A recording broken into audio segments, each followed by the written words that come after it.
नमोस्तु दर्शकेभ्यः स्वागतमस्तु सर्वेषां संस्कृतपाठशालायाः अभिनवकक्षायाम् अहमस्मि नारायण दत्तमिश्रः। संस्कृत पाठशाला की कक्षा में आज पुनः शब्दों के शुद्ध उच्चारण और शुद्ध लेखन को बताने के क्रम का कर लेते हैं आरंभ आज के विशेष शब्द के साथ, जहां हम सामान्य रूप से उच्चारण और लेखन में कर जाते हैं अशुद्धि, और वह अशुद्ध शब्द है आर्यभट्ट। देखिए, आर्यभट्ट यह शब्द भट्ट के साथ बोला और लिखा जाना शुद्ध नहीं है।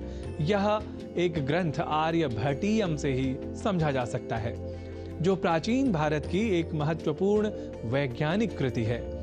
आर्यभट्ट ने इसे पद्यबद्ध संस्कृत के श्लोकों के रूप में लिखा था।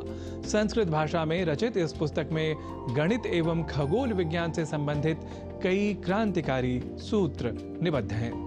अब आर्यभट्ट के रूप में कुछ लोगों द्वारा कहे जाने वाले आर्यभट्ट के बारे में कुछ तथ्य भी जान लेते हैं। आर्यभट्ट की गिनती भारत के प्राचीन महान वैज्ञानिकों में की जाती है। उन्होंने उस समय ब्रह्मांड के रहस्यों को दुनिया के सामने रखा, जब शेष संसार ठीक से गिनती गिनना भी नहीं सीख पाया था। यही कारण है कि भारत सरकार ने 19 अप्रैल 1975 को जब अपना पहला कृत्रिम उपग्रह का प्रक्षेपण किया, तब उस उपग्रह को नाम दिया आर्यभट्ट, न कि आर्यभट्ट। तो अब आपने आर्यभट्ट इस शब्द के बारे में ठीक से जान लिया है, पर हम में से कई आर्यभट्ट को आर्यभट्ट भी लिख और बोल जाते हैं, जो कि अशुद्ध है। यह हम आपको बता ही चुके हैं। अब जान लेते हैं कि ऐसा क्यों। देखिए, वास्तविक या शुद्ध नाम या शब्द आर्यभट्ट ही है। आर्यभट्ट को आर्यभट्ट लिखने के पीछे लोगों की धारणा यह है कि ब्राह्मण होने के कारण वे भट्ट होने चाहिए, जैसे कि कुमारिल भट्ट, भट्ट गोपाल, गोपाल भट्ट स्वामी आदि आदि।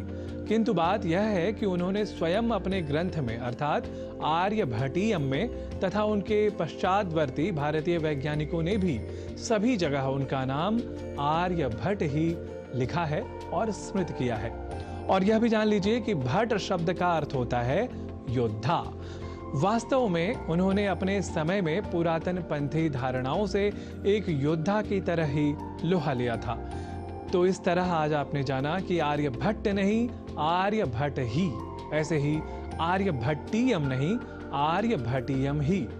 तो अपनी संस्कृति, अपने इतिहास और विशेष रूप से संस्कृत के साथ अधिक अवधान से जुड़े रहें यदि हम, तो ऐसे तथ्यों से रहेंगे सदैव ही परिचित, और तब हम बता सकेंगे कि आर्यभट्ट इस शब्द को यदि वैदेशिक वैज्ञानिक और शोध लेखों तक में भी सही लिखा जा रहा है, तो हम आर्यभट्ट ऐसा लिख और बोलकर अपनी सांस्कृतिक व ऐतिहासिक गौरव के बारे में अनभिज्ञ क्यों रहें।